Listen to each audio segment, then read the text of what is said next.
What's up, guys? Dashing Mike Landsman here with a regional update or recap. I got my headset on because my buddy is sleeping, so I have to keep it really quiet.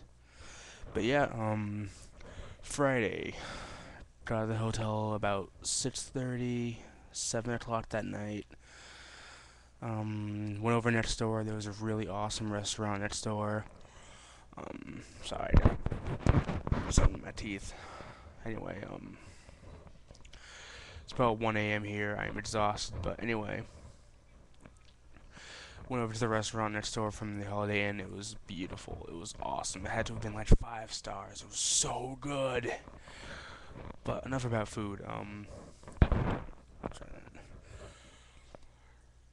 We signed up for the regional about 8:30, 9 o'clock that morning. It was supposed to start at 10, but we left our hotel room, checked out, and the place was packed by the time we got into the lobby before they let any of us in the actual like conference room or whatever. Whatever you want to call it. But when they were doing sign-ups, they told us that they got new software that didn't automatically upload everybody into the system after they scanned the ID cards. So we had to legitimately fill out a new registration form. He gave us the registration form and the deck list so we could go sit down into the room and write it up. So we did.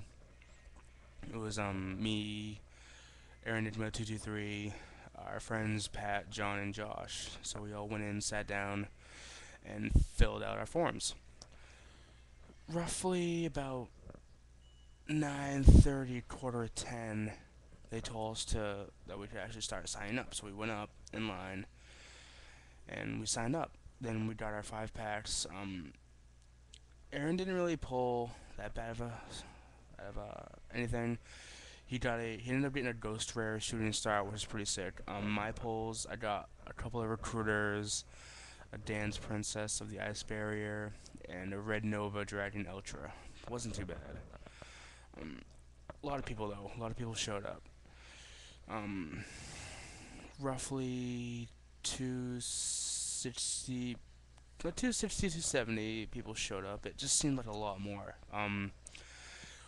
What they did was I overheard them talk. The judges, excuse me. They said that there's like 133 people left in the line, but they only had enough room for 101 signups. It was ridiculous. But I think they actually squeezed everybody in. But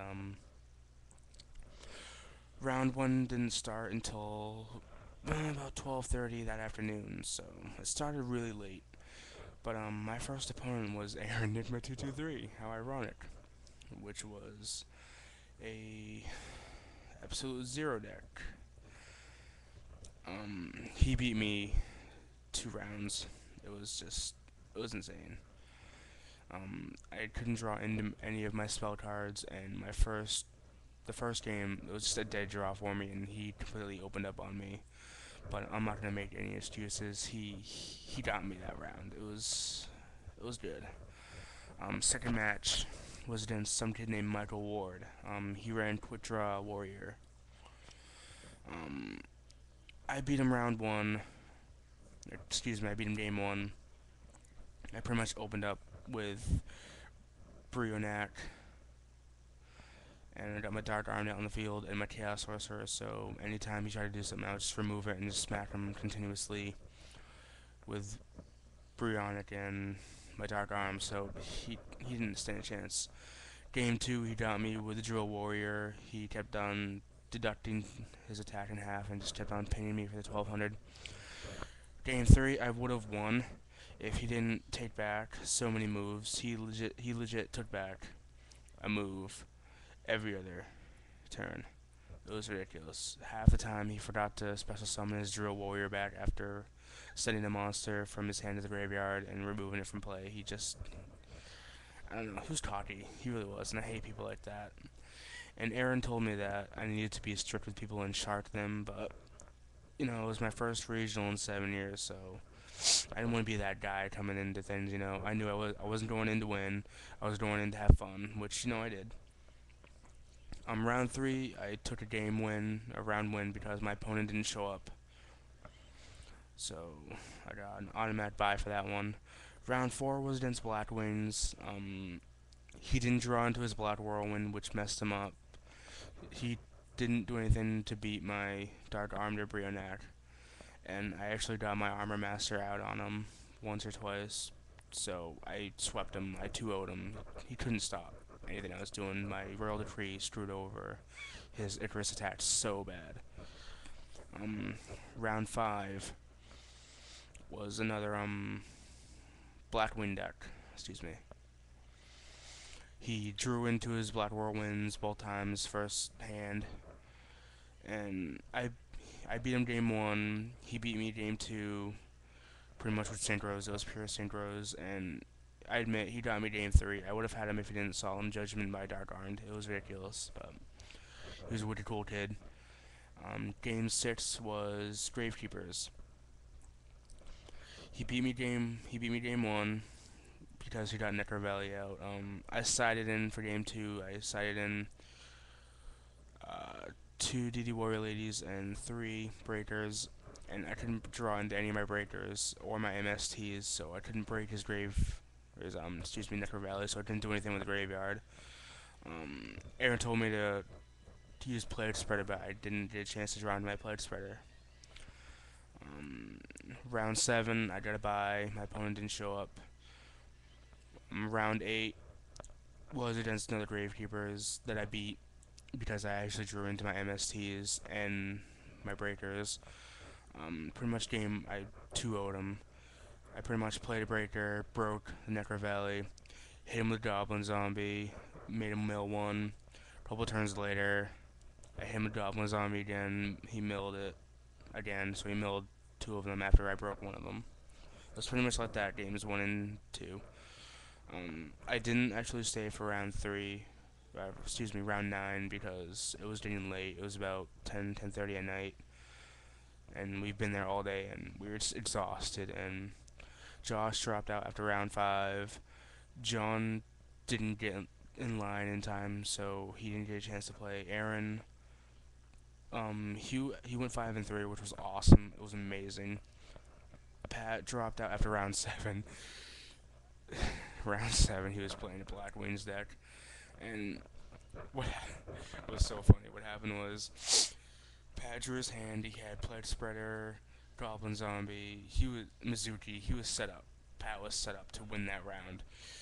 Opening hand, the kid did Gold Sark, search for royal oppression. Pretty much Pat's exact words were, "I scooped you in," picked up his cards, and walked away. It was ridiculously funny. You might call him a sore loser, but it was so funny. So he went 3-4. I went 4-4. I actually did a lot better than I thought I was going to, but you guys saw the deck profile that I was using. If you guys didn't, it's under Aaron 223's channel. I'm gonna see if I can. I messaged him on Facebook to see if I could steal that video from him and the recaps that he did because it involves both of us. So hopefully he'll email me those videos. But excuse me. I've been rambling on for 8.5 minutes, so I'm sorry about that. And I want to give a shout out to a kid that I was playing. He ran a Gravekeeper's deck. His name is Newt's Rock 124. I talked to him at the regionals. He didn't do any UDTube videos yet, but he's working on it. He has some other videos on his channel. He traded me some cards that I was gonna do for a new deck that I will have a deck profile up probably either tomorrow or the day after, depending on how I feel.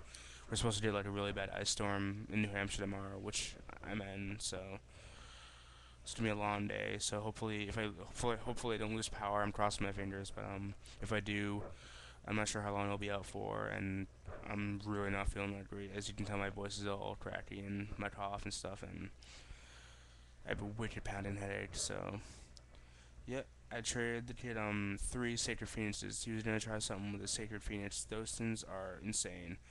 They are underrated. Like it's the last card that you would expect anybody to use, but the card is ridiculous. Pretty much, if it's special summoned by a card effect, it blows up every spell and trap card in the field. So it's pretty much a free heavy storm, depending on what you do. But yeah, nothing else going on. Right at my locals this week. It should be fun. But other than that, Thank you for everybody that supported us, and thank you for the messages. So this is Dash and Michelangelo, and thank you very much, guys. Thanks for watching. Peace.